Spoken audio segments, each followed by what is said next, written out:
that's where I'm at right now. Pretty much done with this thing. So I got a couple little details to dial in, and then I'll get it outside if the weather permits. It's been raining like crazy here for about 2 weeks, but I'll get it outside, do a nice walk around video. Then we'll bring it back in here, and I think I'll probably, on this particular build, this particular series of videos, I think what I want to do this time around is maybe focus a little bit more on the dial-in process.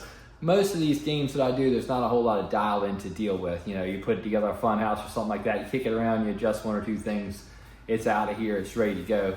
But Star Trek Next Generation typically fights me. I haven't had too many that I just kicked around. It's like, okay, yeah, that's good. Almost never with that particular title. And it's almost always the same thing. It's not going to be anything technical or mechanical, because I rebuilt everything. I changed all the switches. I did all those things.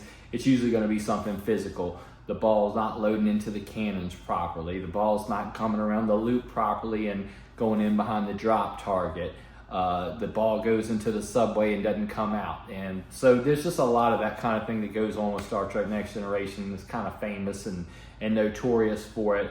And I think that the rebuild process and the process of restoring everything well helps a good deal. It eliminates a lot of things, but no matter what, I've had this thing in every single piece it comes apart in, and a lot of these parts are new, and I need to tweak things to make sure that it operates properly and it plays well. So I'll try to cover that. I'm hoping there's not much to talk about, but if there is, I'll cover it. And if there isn't, I'll cover that too, but we'll see what that is. So that'll be what comes up in the next video, or 2 videos maybe, we'll see, and then we'll get into something else.